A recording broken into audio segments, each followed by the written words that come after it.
حسبي ربي جل الله ما في قلبي غير الله نور محمد صلى الله لا إله إلا الله۔ علی بن حجر فرماتے تھے کہ ہم کو یہ حدیث محدث شرائک نے بیان فرمائی، اور شرائک اس حدیث کو حضرت سماک بن حرب تابعی سے روایت کرتے تھے، اور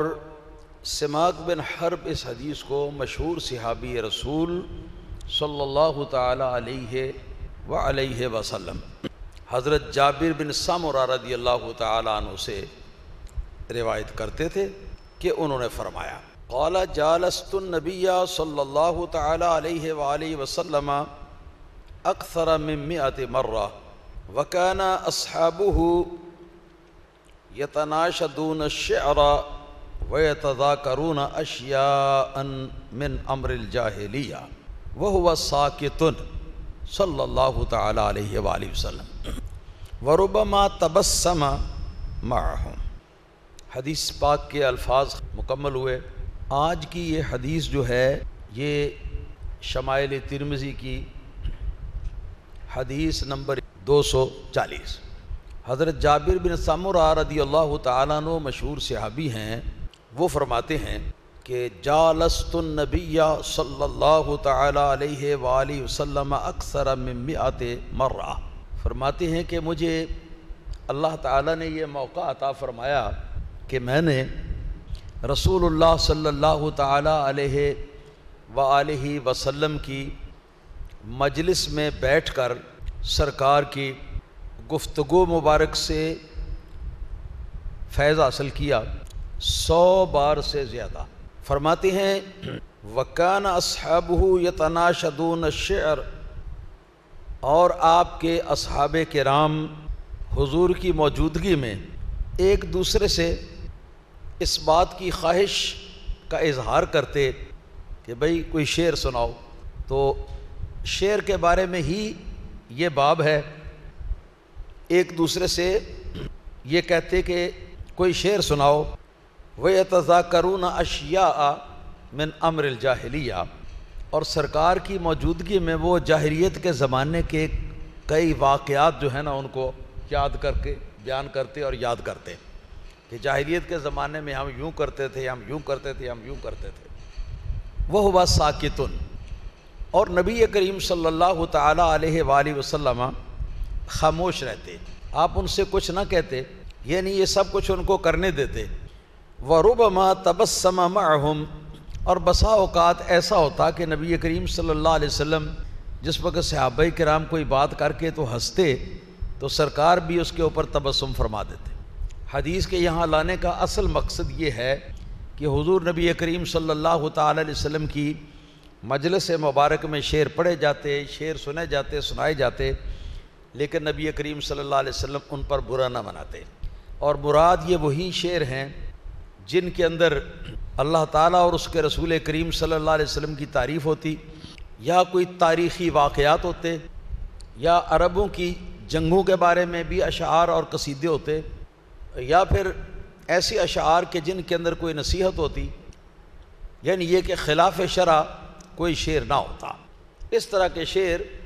صحابہ کرام جب فارغ بیٹھتے اور دیکھتے سرکار بھی فارغ بیٹھے ہوئے ہیں تو آپ کی مجلس کے اندر وہ ایک دوسرے سے طلب کرتے اور ایک دوسرے کو سناتے، اور جاہلیت کے زمانے کے واقعات جو ہیں نا ان کو بھی بیان کرتے، عبرت حاصل کرنے کے لیے یا اس بات پر خوشی کا اظہار کرنے کے لیے کہ ہم کیسے تھے اور اب اللہ تعالیٰ نے ہم پر کیا فضل فرما دیا کہ ہم اللہ تعالیٰ کے بندے بن گئے ہیں، رسول اللہ صلی اللہ علیہ وسلم کے امتی بن گئے ہیں۔ اور سرکار خاموش رہتے، وربما تبسم معہم، اور بسا اوقات سرکار دو عالم صلی اللہ علیہ وسلم ان کے ساتھ تبسم بھی فرماتے۔ اس حدیث کے اندر اس بات کا بھی بیان ہے کہ نبی پاک صلی اللہ علیہ وآلہ وسلم کے حسن اخلاق اپنے ہم نشینوں کے ساتھ کیسی ہوتے، اور سرکار گھل مل کے رہتے، اور یہ نہیں کہ سرکار ان کو مکمل طور پر خاموش رہنے کا حکم دیتے، بلکہ اگر وہ اپنے مطلب کی کوئی مباح یا کوئی جائز بات آپس میں ایک دوسرے سے کہتے ہیں یا کرتے ہیں تو نبی کریم صلی اللہ علیہ وسلم ان کو موقع دیتے۔ اور یہ اس لیے تھا کہ نبی پاک صلی اللہ تعالیٰ علیہ وسلم جانتے تھے کہ ان لوگوں کی نیتیں نیک ہیں، اور جو کچھ یہ بات کریں گے وہ اچھی ہی بات کریں گے، خلاف شرع بات نہ کریں گے۔ اور یہ کہ اپنے ساتھیوں کے ساتھ ذرا بے تکلفی رکھنا، بے تکلفی کا سلوک رکھنا، اس سے یہ بھی معلوم ہوتا ہے حالانکہ نبی پاک صلی اللہ علیہ وسلم کتنے عظیم الشان تھے، تو اپنے صحابہ کے ساتھ آپ اس طرح گھل مل کے رہتے تھے اور اس طرح بے تکلفی کے انداز کے اندر رہتے تھے۔ ان شعروں کا کچھ آگے ذکر آئے گا، میں وہاں بیان کر دوں گا، مگر جو جاہلیت کے بارے میں، جاہلیت کے زمانے کی کچھ باتیں وہ بیان کرتے، تو ان میں سے ایک دو مثالیں حدیث پاک کی روشنی میں آپ حضرات کے سامنے پیش کرتا ہوں تاکہ آپ سن کر تو اس سے استفادہ بھی فرمائیں اور سن کر آپ کو یہ سمجھ بھی آئے کہ کس طرح کی باتیں جو ہیں صحابہ کرام سرکار کی بارگاہ میں اگر کرتے تو سرکار خاموش رہ کے سن لیتے یا ان کے ساتھ تبسم بھی فرماتے۔ تو ان میں سے ایک مثال جو ہے وہ یہ ہے، ایک صحابی نے ارشاد فرمایا سرکار کی موجودگی میں دیگر صحابہ کرام سے، ما نفع صنم احد امثل ما نفعنی صنمی۔ یہ صحابی فرمانے لگے بت پرستی کا زمانہ تھا، گھر گھر میں بت ہوتے تھے، ہر شخص کا علیحدہ علیحدہ، گھر میں بھی علیحدہ علیحدہ سب کے بت ہوتے تھے۔ تو فرماتے ہیں کہ کسی کے بت نے کسی کو کبھی فائدہ نہیں دیا ہوگا جیسا کہ فائدہ میرے بت نے مجھ کو پہنچایا۔ سمجھ رہے ہیں جی؟ جیسا میرے بت نے مجھ کو فائدہ پہنچایا، اس طرح کا فائدہ کسی دوسرے شخص کے بت نے اس کو نہیں پہنچایا ہوگا۔ پھر آگے اس کی وضاحت کرتے ہیں، فرماتے فَإِنِّي جَعَلْتُهُ مِنَ الْحَيْثِ، میرا جو بت تھا وہ ستوؤں کا بنا ہوا تھا۔ ستو سمجھتے ہیں نا، آج کل ستو پینے کے لیے ملتے ہیں، تو یہ حیث جو ہے یہ کہتے ہیں ستو کی پنجیری کو۔ کیا ہوتا اس میں کھجوریں ملا لیتے مٹھاس کے لیے،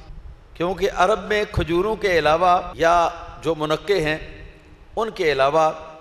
اور مٹھاس کوئی موجود نہ ہوتی، اور اسی سے وہ اپنی چیزیں میٹھی کر کے کھاتے یا پیتے۔ کھجور ہوتی اور پنیر ہوتا، پنیر تو آپ سمجھتے ہیں، چیز کہتے ہیں جس کو آپ، اور کچھ گھی بھی ہوتا۔ تو یہ سارا کچھ جو ہے یہ ستو میں ملا کر تو اس کو اچھی طرح گوندتے، جیسے آٹا گوندتے ہیں نا، اس طرح اچھی طرح اس کو گوندتے۔ فرماتی ہیں کہ میں نے اس طرح پنجیری تھی نا جو ستو کی، تو اس پنجیری کو جوڑ کر تو اپنے لیے بت بنایا ہوا تھا۔ اور عرب والے جو ہیں انہوں نے اپنے سارے کاموں کے لیے الگ الگ بت رکھے ہوتے تھے جی، تو سفر کے لیے بت الگ ہوتا۔ یہ صاحب جو ہے یہ سفر پر گئے اور اپنا بت جو ہے اس کو ساتھ لے گئے جو ستو سے بنایا ہوا تھا، اور راستے میں فاقے تک نوبت پہنچی۔ قرب و جوار میں کھانے پینے کی کوئی چیز یا سامان یا کوئی آبادی موجود نہیں تھی، کھانا پینا مک گیا، ختم ہو گیا۔ تو فرماتے ہیں میں نے کیا کیا، میں نے آہستہ آہستہ اپنے بت کو ایک طرف سے کھانا شروع کر دیا، یہاں تک کہ کھاتے کھاتے اور سفر کرتے کرتے ادھر بت جو ہے وہ ختم ہو گیا اور ادھر میرا سفر پورا ہو گیا۔ تو یہ کہتے فرمانے لگے کہ جیسا میرے بت نے مجھ کو فائدہ پہنچایا تھا نا، ایسا کسی کے بت نے اس کو فائدہ نہیں پہنچایا ہوگا۔ تو یہ کہہ کے تو پھر صحابہ کرام ہنسنے لگے۔ جب ہنسنے لگے تو نبی پاک صلی اللہ تعالی علیہ وسلم بھی مسکرا دیے۔ تو اس قسم کی باتیں سرکار کی بارگاہ میں بیٹھ کر وہ اپنے پرانے زمانے کی جاہلیت کے دور کی وہ کہانیاں، وہ واقعات وہ بیان کرتے، اور بیان کر کے تو اس بات پر تعجب کرتے کہ اللہ پاک وحدہ لا شریک نے ہم کیا تھے اور ہمیں کیا بنا دیا، کہاں پر ہم رکے ہوئے تھے اور کہاں پر اللہ پاک نے ہمیں پہنچا دیا۔ تو سرکار بھی مسکرا دیتی۔ اس طرح کی باتیں ہوتی۔ اسی طرح ایک اور واقعہ ہے، علامہ امام علی القاری رضی اللہ تعالیٰ عنہ نے حدیث پاک سے اس کو نقل کیا ہے، وہ یوں ہے، فرماتے ہیں وقال الآخر، ایک صحابی نے کہا رأیت ثعلبا صعد فوق صنمی وبال على رأسه وعینیہ حتی عامیہ، فرماتے ہیں کہ میں سفر کر کے تو ایک جگہ پر میں نے اپنا بت رکھا ہوا تھا، تو وہاں پر میں پہنچا، جب وہاں پہنچا تو میں نے یہ دیکھا کہ ایک لومڑی ہے اور وہ میرے بت کے سر کے اوپر چڑھی ہوئی ہے، اور یہاں چڑھ کے تو وہ موت رہی ہے، پیشاب کر رہی ہے، بول کر رہی ہے وہاں پر، اور یہ بول جو ہے یہ چل کر تو اس کے چہرے پر، بت کے چہرے پر آیا اور اس کی آنکھوں میں بھی بھر گیا، یہاں تک کہ وہ اندھا ہو گیا۔ اندھا تو وہ پہلے ہی تھا، پر مقصد ان کا یہ ہے کہ اس کی آنکھوں کے آگے یعنی پیشاب جو ہے نا اس کا پردہ آ گیا۔ تو کہتے ہیں فقلت، تو میں نے اس وقت اپنے دل میں کہا کہ رب یبول الثعلبان برأسہ، کہ کیا یہ رب ہے کہ لومڑیاں اس کے سر کے اوپر چڑھ کر موت رہی ہیں، پیشاب کر رہی ہیں، کیا یہ رب ہے؟ تو کہتے ہیں کہ پھر میں واپس آیا، واپس آ کے سیدھا رسول اللہ صلی اللہ علیہ وسلم کی بارگاہ اقدس میں حاضر ہوا اور میں نے بت پرستی سے توبہ کی اور اسلام کے اندر داخل ہوا۔ یہ اس طرح کے عبرتناک سبق آموز واقعات جو ہیں صحابہ کرام رضوان اللہ علیہم اجمعین سرکار کی بارگاہ میں بیٹھ کر تو یہ کر لیا کرتے تھے، خاص مواقع ہوتے تھے، ہر وقت تو نہیں ہوتا تھا یہ۔ اور اسی طرح ایک واقعہ میں نے پڑھا ہے دلائل النبوہ بحقی میں کہ حضرت راشد صحابی رضی اللہ تعالی عنہ آپ سے آپ کے ساتھیوں نے اس بات کی فرمائش کی کہ راشد ذرا جاہلیت کے زمانے کی کوئی اپنی بات، کوئی اپنا واقعہ بیان کرو۔ تو انہوں نے یوں سنایا کہ میں نے اپنے گھر سے باہر ایک پہاڑ کی چوٹی کے اوپر اپنا بت رکھا ہوا تھا، ہفتے میں ایک بار میں اس بت پر دودھ جو ہے نا اس کا نذرانہ چڑھانے پیش کرنے جایا کرتا تھا۔ کہنے لگے کہ ایک بار جو میں وہاں گیا تو میں نے کیا دیکھا کہ 2 لومڑ اس کے سر کے اوپر چڑھے ہوئے اور اس کے سر کے اوپر پیشاب کر رہے ہیں، اور وہ پیشاب اس کے میرے بت کے چہرے پر، قطرات اس کے چہرے کے اوپر جو ہے وہ لٹکتے جا رہے تھے۔ تو کہتے ہیں کہ میں نے جب یہ کیفیت دیکھی تو میں بڑا فکر مند ہوا کہ میرے بت کی بڑی توہین ہو رہی ہے۔ تو وہ پہاڑ کے نیچے ہی تھا ابھی، تو اتنے میں ہاتف نے آواز دی۔ ہاتف کسے کہتے ہیں؟ عربی زبان میں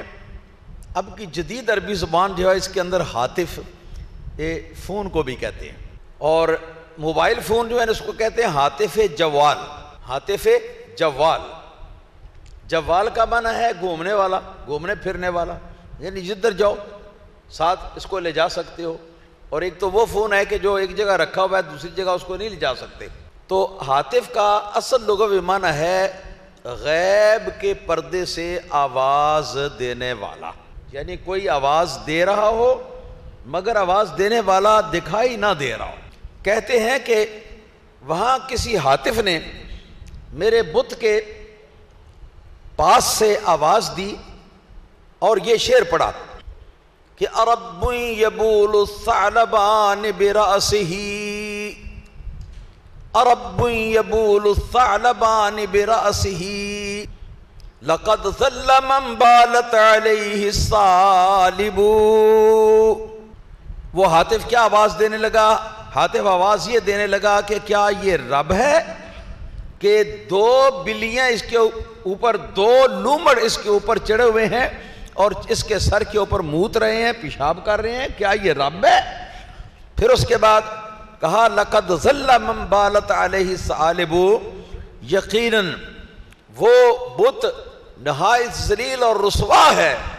کہ جس کے اوپر لومڑ جو ہیں وہ پیشاب کر جاتے ہوں اور وہ ان کو روک نہ سکتا ہوں۔ راشد کہتے ہیں کہ یہ شعر سن کر تو اس وقت سے پہلے تو میں اپنے بت کی حمایت میں تھا، سوچ رہا تھا کہ یہ کیا بیوقوفی حرکت ہو رہی ہے، لیکن جب میں نے یہ شعر سنا ہاتف کا تو اس شعر کے سننے کے بعد میرا دل جو ہے وہ بالکل متنفر ہو گیا اس بت سے، اور میں بھاگا بھاگا چلا آیا اور آ کے سرکار کی خدمت اقدس کے اندر حاضر ہو کر میں نے عرض کیا کہ حضور اپنا ہاتھ آگے کیجئے اور میرا ہاتھ پکڑ کے تو مجھ سے بیعت اسلام پر لیجئے۔ تو سرکار نے اسلام پر مجھے بیعت کیا۔ یہ واقعہ بھی ہے، اور اس قسم کے واقعات صحابہ کرام بیان کرتے اور بیان کر تو ہنستے کہ ہم کیا تھے، کیا کرتے ہوتے تھے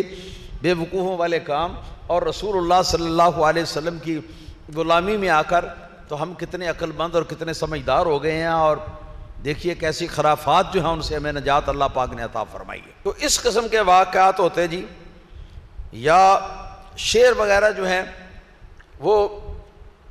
اگر خلاف شرع ہوتے تو وہ صرف اس سے نفرت کے اظہار کے لیے ہوتے،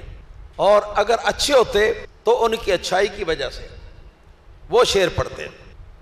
سرکار دو عالم صلی اللہ تعالی علیہ وسلم کے صحابہ کرام کی اس عمل سے جو چیز ثابت ہوتی ہے، نمبر ایک تو جو قوم کا سردار ہو، قوم کا بڑا ہو، بزرگ ہو، تو اس کو ان کے لیے اتنا سیریس نہیں ہو جانا چاہیے کہ وہ بیٹھنے والے جو ہیں وہ رعب کے مارے وہ ہل بھی نہ سکیں۔ ہاں، اپنے طور پر اگر وہ ادب اور احترام کرتے ہیں، جیسا کہ صحابہ کرام فرماتی ہیں کہ سرکار کی بارگاہ میں جب ہم بیٹھتے اور سرکار گفتگو فرما رہے ہوتے تو ہم اس طرح ادب اور احترام اور خاموشی کے ساتھ بیٹھتے کہ کأنما علی رؤوسنا الطیر، کہ گویا کہ اس طرح جس طرح شکاری جس پرندے کو شکار کرنا چاہتا ہے، وہ پرندہ اگر شکاری کے سر پر آ کر بیٹھ جائے تو شکاری اپنے سر کو تو نہیں ہلائے گا نا، کیونکہ وہ پرندہ اڑ جائے گا، ہاں جی۔ اس لیے تو اس طرح ہم خاموشی سے سرکار کی بارگاہ میں بیٹھتے۔ یہ مختلف مواقع کی باتیں ہوتی ہیں، اور جب سرکار اجازت دیتے تو پھر یہ اس طرح کی باتیں ہوتی ہیں، اور اشعار جو ہیں وہ بھی پڑھے جاتے، اور جاہلیت کے زمانے کے وہ واقعات بیان کرتے عبرت کے حاصل کرنے کے لیے، کہ جن سے یہ پتہ چلتا کہ ہم کیا تھے اور اب ہم کہاں پر پہنچ گئے ہیں سرکار کی غلامی کے صدقے میں۔ ایک تو اس سے یہ ثابت ہوا نبی پاک صلی اللہ علیہ وسلم اپنے رفقاء کے ساتھ، اپنے ہم نشینوں کے ساتھ سرکار بے تکلفی کا سلوک فرماتے، اور سرکار ان کے اندر گھل مل کے رہتے۔ دوسرے نمبر پر یہ بھی معلوم ہوا کہ زمانہ جاہلیت کی یا زمانہ کفر کی ایسی باتیں کہ جو نصیحت آموز ہوں اور جن کو بیان کرنے سے آدمی عبرت حاصل کر سکے اور اسلام کے اوپر اللہ تعالیٰ کا شکر ادا کر سکے کہ کیا تھے ہم لوگ یا ہمارے بڑے اور ہم کیا بن گئے، کیا کہاں پہنچ گئی، تو اس مقصد کے لیے یہ جائز ہے۔ نصیحت پکڑنے کے لیے یا اس کی برائی ظاہر کرنے کے لیے یہ جائز ہے، اس میں کوئی حرج نہیں ہے۔ اور اسی طرح شعر جو ہیں ان کا بھی یہی حکم ہے کہ جو شعر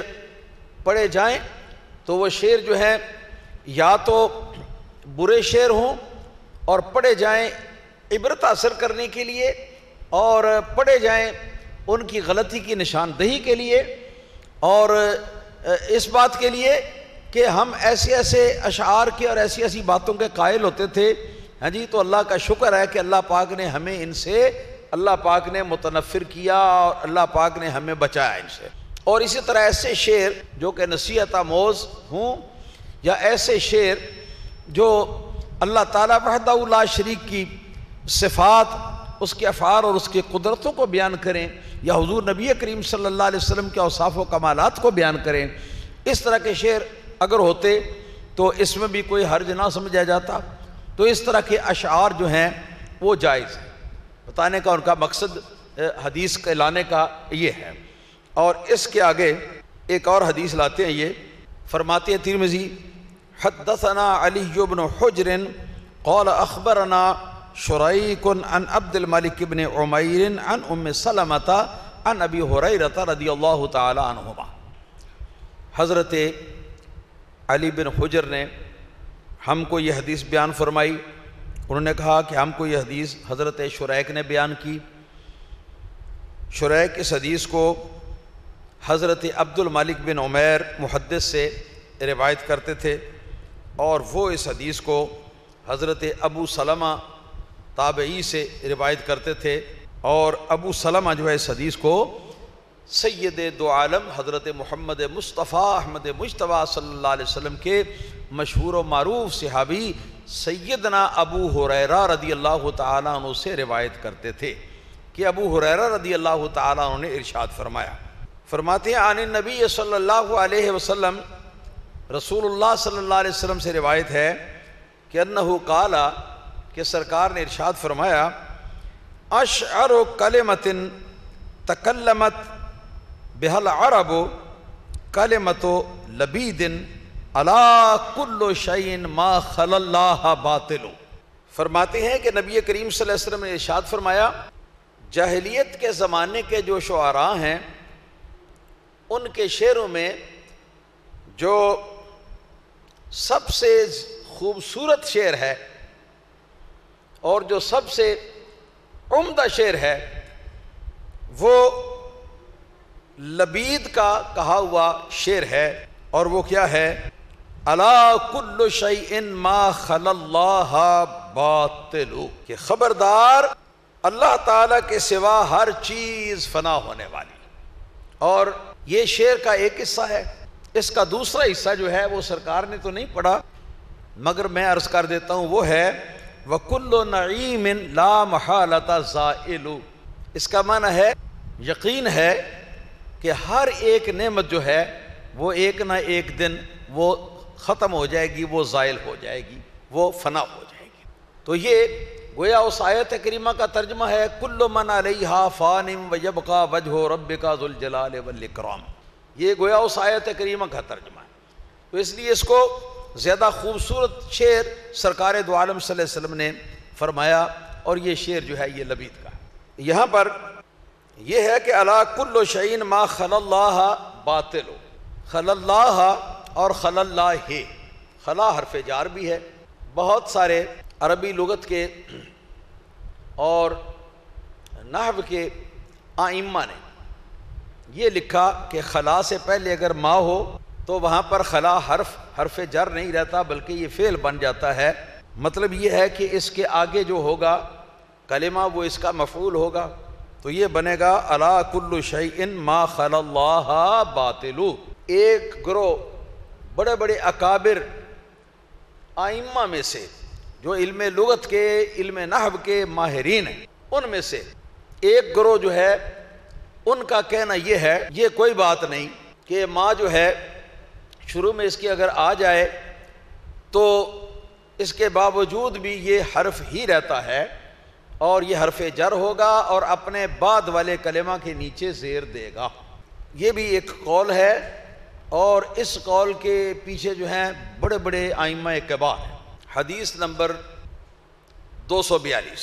حدثنا احمد بن منیع قال حدثنا مروان بن معاویۃ عن عبد اللہ بن عبد الرحمن الطائفی عن عمرو بن شرید عن ابیہ قال الی آخر۔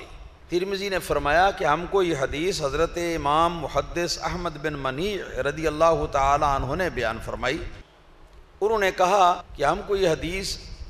حضرت مروان بن معاویہ محدث نے بیان کی، اور وہ اس حدیث کو عبد الرحمن طائفی کے صاحبزادے حضرت عبداللہ تابعی سے روایت کرتے تھے، اور وہ اس کو حضرت عمر بن شرید سے بیان کرتے تھے، اور عمر بن شرید اس حدیث کو اپنے باپ حضرت شرید سے بیان کرتے تھے۔ یہ شرید بن سوید ہیں رضی اللہ تعالیٰ عنہ، نبی پاک صلی اللہ علیہ وسلم کے صحابی۔ فرماتے ہیں کہ کنتو ردف رسول اللہ صلی اللہ تعالی علیہ وآلہ وسلم فانشدته 100 قافیہ من قول امیہ بن ابی الصلت۔ فرماتے ہیں کہ ایک سفر میں رسول اللہ صلی اللہ تعالی علیہ وسلم کے ساتھ آپ کی سواری پر سرکار کے پیچھے سوار تھا، اور ہم سفر میں جا رہے تھے، میں نے سرکار دو عالم صلی اللہ علیہ وسلم کو 100 شعر امیہ بن ابی الصلت کے سنائے۔ فرماتے ہیں کہ کلما انشدتہ بیتن قال لی النبی صلی اللہ علیہ وسلم ہی حتی انشدتہ مئتن یعنی بیتن۔ فرماتے ہیں کہ میں سرکار کو جس وقت ایک شعر سنا لیتا تو سرکار دو عالم صلی اللہ علیہ وسلم فرماتے ہی ہے، اب فرماتے کہ اور سناؤ، تو پھر میں ایک اور شعر سناتا تو پھر سرکار فرماتے ہی ہے اور سناؤ، یہاں تک کہ فرماتے ہیں میں نے سرکار دو عالم صلی اللہ علیہ وسلم کو یکے بعد دیگرے پورے 100 شعر سنائے۔ کس کے شعر تھے یہ؟ امیہ بن ابی الصلت کے۔ نبی پاک صلی اللہ علیہ وسلم نے ان کو سننے کے بعد فرمایا کہ ان کادا لیسلم، کہ یہ امیہ بن ابی الصلت جو ہے یہ قریب تھا کہ مسلمان ہو جاتا۔ یہ امیہ بن ابی الصلت ہے، بنو ثقیف کے قبیلے سے ہے، اور جاہلیت کے زمانے کے شاعروں میں بہت بڑا شاعر ہے۔ اس نے رسول اللہ صلی اللہ علیہ وسلم کا زمانہ مبارک بھی پایا اور سرکار کی بعثت کی خبر بھی اس کو پہنچی، لیکن اس کو ایمان لانے کی توفیق نہ ہوئی۔ اور یہ شخص شاعروں کے جو واویلے ہیں، جو شاعروں کے غلط قسم کے اور بیہودہ قسم کے اشعار ہیں، ان سے مکمل نفرت کرتا تھا، اور اپنے شعروں کے اندر صرف سچی باتیں جو ہیں وہ اپنے شعروں کے اندر یہ کہتا تھا، اور اخلاق والی باتیں یہ کہتا تھا، اللہ تعالیٰ کی توحید کی باتیں کہتا تھا، قیامت کا بیان کرتا تھا، اور حشر و نشر کا بیان کرتا تھا، اور اللہ تعالیٰ کی عبادت کی طرف لوگوں کو وہ بلاتا تھا اور لوگوں کو اس پر برانگیختہ کرتا تھا اپنے شعروں کے اندر۔ یہ ایسا شاعر تھا۔ نبی کریم صلی اللہ علیہ وسلم نے اس کے بارے میں یہ فرمایا کہ آمن لسانہ وکفر قلبہ، آپ نے فرمایا کہ اس کی زبان تو مومنانہ ہے مگر دل کافر ہے۔ یعنی جتنے شعر کہے ہیں اسلام کے مطابق کہے ہیں۔ اللہ تعالیٰ کی توحید کا یہ قائل تھا، تورات اور انجیل کو جاہلیت کے زمانے میں اس نے پڑھا ہوا تھا، یہ عالم تھا تورات و انجیل کا، اور سرکار کی تشریف آوری سے پہلے یہ تورات اور انجیل میں پڑھ کر جانتا تھا کہ نبی آخر الزمان صلی اللہ تعالیٰ علیہ وسلم دنیا میں ظہور فرمانے والے، اور اس کے دل کے اندر یہ طمع تھا اور یہ خواہش تھی کہ وہ میں ہی بن جاؤں، جو نبی آخر الزمان آنے والا ہے وہ میں ہی بن جاؤں۔ تو وہ نبی آخر الزمان بننے کی آرزو تھی اس کے دل کے اندر، لیکن یہ آدمی کچھ کرتا ہے، مولا تعالیٰ کچھ کرتا ہے، تدبیر کند بندہ تقدیر کند خندہ، بندہ تدبیر کرتا ہے اور تقدیر اس کے اوپر ہنس دیتی ہے کہ یہ جو تدبیر کرنے والا کر رہا ہے یہ تدبیر تو فیل ہو جانے والی ہے، اس کو پتہ ہی نہیں ہے بیچارے کو کہ میں جو کچھ کر رہا ہوں تدبیر، یہ تدبیر میری فیل ہو جائے گی، میری کوشش جو ہے یہ رائے گاں جائے گی۔ اس کو یہ تھا لالچ کہ وہ نبی آخر الزمان اسی کو مان لیا جائے گا، تو اس وجہ سے یہ اللہ تعالیٰ کی عبادت بھی کرتا تھا، اور کامل طور پر وہی اس کا سارا کچھ تھا جو کہ مسلمانوں کا ہوتا ہے، عقیدہ اور عمل، اخلاق، کردار، سب کچھ، سوا محمد الرسول اللہ صلی اللہ علیہ وسلم کی نبوت اور رسالت پر ایمان لانے کے۔ تو رسول اللہ صلی اللہ علیہ وآلہ وسلم کو جس وقت اس کے زمانے میں اللہ پاک نے مبعوث فرما دیا اور سرکار دو عالم صلی اللہ تعالی علیہ وآلہ وسلم نے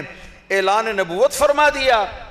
تو سرکار کے حسد کی آگ میں یہ جل بن گیا، اور سرکار سے جلن کی وجہ سے یہ شخص نبی پاک صلی اللہ علیہ وسلم پر ایمان لانے سے محروم رہا۔ حسد بھی بہت بری بلا ہے، بے شمار مرتبہ ایسا ہوتا ہے کہ حسد جو ہے آدمی کو حق گوئی سے روک دیتا ہے یا حق پر عمل کرنے سے روک دیتا ہے، سچائی سے آدمی کو روک دیتا ہے۔ تو یہ حسد تھا اس کا کہ اس نے سرکار دو عالم صلی اللہ تعالیٰ علیہ وسلم کو اس نے اللہ تعالیٰ کا نبی اور رسول نہیں مانا۔ اور اس سے یہ مسئلہ بھی معلوم ہوا کہ اگر پورے کا پورا اسلام کے لباس کے اندر ملبوس ہو آدمی، سر سے لے کر پاؤں تک اسلام کے رنگ کے اندر رنگا ہوا آدمی، اللہ تعالیٰ کی توحید کا بھی قائل ہو اور حشر و نشر کا بھی قائل ہو، قیامت کا بھی قائل ہو، جنت اور دوزخ کا بھی قائل ہو، اللہ تعالیٰ کی وحدانیت کا بھی قائل ہو، اللہ تعالیٰ کی عبادت کرنے والا بھی ہو، اللہ کی عبادت کی طرف لوگوں کو دعوت دینے والا بھی ہو، سچ بولتا ہو، جھوٹ سے گریز بھی کرتا ہو، خیانت بھی نہ کرتا ہو، چغلی بھی نہ کرتا ہو، اور نہ ہی وہ حرام کاری کرتا ہو، اس کے باوجود وہ اس وقت تک مومن نہیں ہو سکتا جب تک کہ سرکار محمد الرسول اللہ صلی اللہ علیہ وسلم کا کلمہ پڑھ کر سرکار کو اللہ تعالیٰ کا سچا رسول مان نہ لے۔ آپ نے سنا ہوگا، کئی لوگوں نے پڑھا بھی ہوگا، اخبارات میں بھی ایسے واقعات آتے رہتے ہیں، میں اس لیے کہہ رہا ہوں، ورنہ تو کتابیں بھی ہیں چھپی ہوئی، ہندوؤں کی کتابیں چھپی ہوئی، سکھوں کی کتابیں چھپی ہوئی، ان کے اندر انہوں نے رسول اللہ صلی اللہ علیہ وآلہ وسلم کی آپ کی نعتیں لکھی ہیں۔ ہندوؤں نے آپ کی نعتیں لکھی ہیں۔ ہندوؤں نے ان میں سے جو انصاف پسند ہیں کسی حد تک،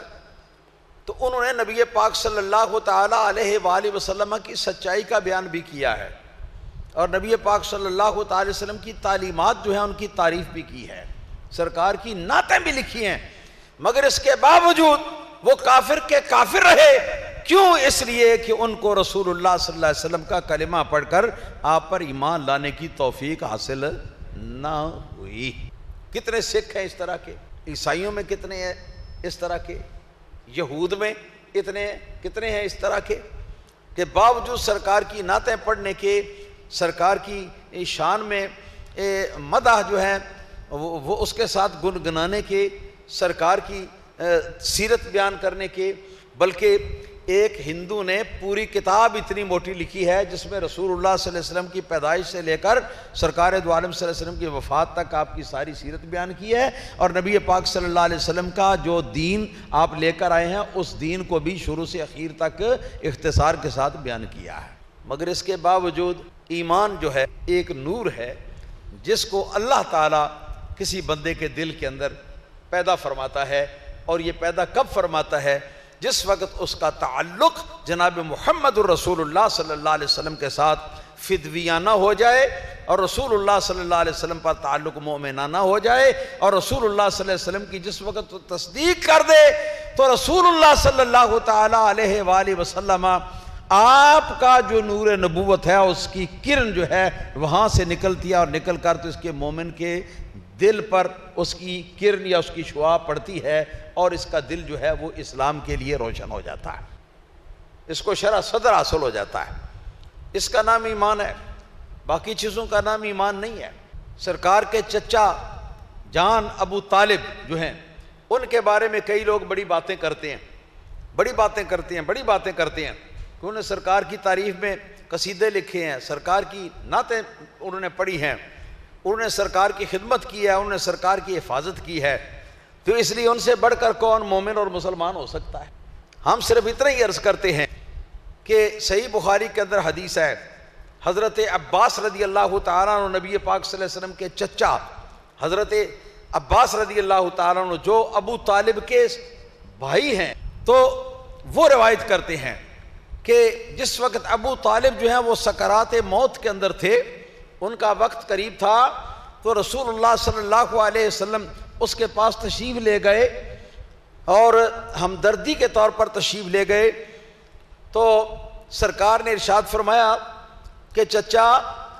وہ کلمہ جو میں پہلے بھی آپ سے کہا کرتا ہوں کہ پڑھ لو اور ابھی تک آپ نے نہیں پڑھا، لا الہ الا اللہ محمد رسول اللہ، تو وہ کلمہ جو ہے اب پڑھ لو، وہ کلمہ اب پڑھ لو تاکہ قیامت کے روز میں تمہارے لیے کچھ کر سکوں۔ پتہ چلا کہ قیامت کے روز بھی شفاعت کے حصول کے لیے سرکار پر ایمان ضروری ہے۔ جس کا ایمان نہیں ہے سرکار پر یا سرکار کی شفاعت پر جس کا ایمان نہیں ہے تو وہ سرکار کی شفاعت سے محروم رہے گا۔ چچا وہ کلمہ پڑھ لو اب تاکہ اس میرے پاس ایک حجت ہو جائے، ایک دلیل ہو جائے جس کی بنا پر قیامت کے دن آپ کے لیے کچھ کر سکوں۔ تو پاس صنادید قریش، ابو جہل اور اس طرح کے چند رؤساء بیٹھے ہوئے تھے جو بیمار پرسی کے لیے آئے ہوئے تھے۔ تو ابو طالب نے ان کی طرف منہ کیا، اور منہ کیا تو یہ سائلانہ منہ کیا کہ گویا کہ سوال کر رہے ہیں، ان سے پوچھ رہے ہیں کہ بتاؤ بھائی تمہارا کیا مشورہ ہے۔ تو انہوں نے، ابو جہل کہنے لگا کہ یا ابا طالب اتقرأ الکلمۃ من خوف الموت، کیا موت کے ڈر کی وجہ سے تم اب کلمہ پڑھ لو گے؟ ابو جہل نے یہ کہا۔ تو ابو جہل نے جس وقت یہ کہا تو ابو طالب نے نبی کریم صلی اللہ علیہ وسلم کی طرف دیکھ کر تو زبان سے کچھ نہ کہا، بلکہ اپنے سر کو اس طرح ہلایا، اس طرح ہلایا اپنے سر کو۔ کیا مطلب ہوتا ہے اس کا؟ یار بولو نا۔ کوئی آدمی پیشکش کرے کہ یہ کام کر لو تو جواب میں کہا جائے تو کیا مطلب ہے؟ انکار۔ کیا مطلب ہے؟ انکار۔ سرکار نے کلمہ طیبہ پیش کیا موت کے وقت، سکرات موت کے موقع پر، اور فرمایا کہ یہ پڑھ لو تاکہ میرے لیے ایک دلیل اور حجت ہو جس کی بنا پر میں قیامت کے روز تمہارے لیے کچھ کر سکوں۔ مگر انہوں نے اس طرح کر کے تو انکار کر دیا۔ اب بتائیے کہ کلمہ سرکار کی خواہش کے مطابق کلمہ نہیں پڑھا، اور کہتے ہیں سرکار کی خدمت کی، یہ کیا وہ کیا، نعتیں پڑھی، سارا کچھ کیا، مگر سرکار کی خواہش یہ تھی کہ میرا چچا میرا کلمہ پڑھ لے۔ قرآن کے اندر بھی اس کا تذکرہ آیا ہے، مگر چچا جان نے آپ کا کلمہ پڑھنے سے اس طرح کر کے موت سے پہلے انکار کر دیا، اور پھر دنیا سے رخصت ہو گیا چچا۔ تو اب آپ بتائیے کہ رسول اللہ صلی اللہ علیہ وسلم کو بھی ابو طالب کے ساتھ بڑی محبت تھی، چچا بھی تھا، سرکار کا محافظ بھی تھا،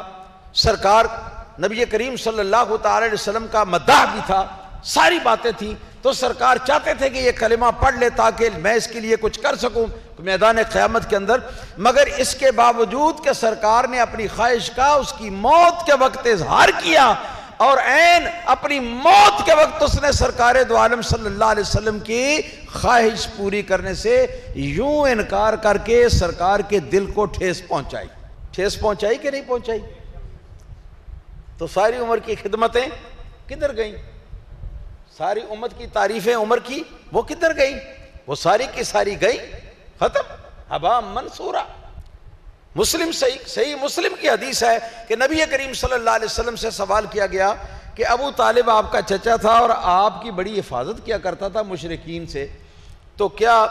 آپ نے کوئی اس کو فائدہ پہنچایا اس کے مرنے کے بعد؟ سرکار نے فرمایا کہ نعم، ہاں، کان فی ضحضاح من النار، کہ یہ جہنم کی آگ کے وسط میں تھا، درمیان میں تھا، تو میں نے اس کو وہاں سے نکال کر تو جہنم کے اندر جو آگ جل رہی ہے اس آگ کے اندر کنارے پر کر دیا ہے۔ وہ جہنم کی آگ کے اندر ہی، مگر اب اس کے گمسان میں نہیں آگ کے، بلکہ آگ کے اندر کنارے کے قریب میں نے اس کو کر دیا ہے۔ اور وہاں پر بھی اتنا عذاب ہے اور اتنی آگ ہے کہ اگر وہ آگ جو ہے اگر وہ آگ پاؤں کے نیچے جل رہی ہو نا، تو اس آگ سے کے جلنے سے سر کے کھوپڑی کے اندر دماغ جو ہے نا، یہ دماغ ابالے کھاتا ہے، دماغ کو ابالا آ جاتا ہے، ابل جاتا ہے دماغ، اتنی زیادہ اس کی تکلیف ہوتی ہے، یہ سرکار نے فرمایا۔ تو سرکار کی واضح اور صریح حدیثیں چھوڑ کر تو خواہ مخواہ مسلمان بنانا چاہتی ہیں۔ یہ چند روز پہلے میں نے دیکھا 92 نمبر ٹی وی جو ہے نا، تو اس کا ایک کلپ مجھے کسی صاحب نے بھیجا، تو اس کے اندر جی بڑی واہ واہ واہ واہ واہ، بلے بلے بلے، ہا ہا ہا ہا ہا وہ ہو رہی ہے جی، اور بالکل بے سر و پا باتیں جو ہیں وہ ان کے بارے میں بیان کی جا رہی ہیں، اور جناب علیہ الصلوۃ والسلام ان کے لیے کہا جا رہا ہے۔ تو اس لیے میں چاہتا ہوں کہ اپنے سامعین کو، اپنے مقتدی حضرات جو ہیں ان کو اس سے آگاہ کروں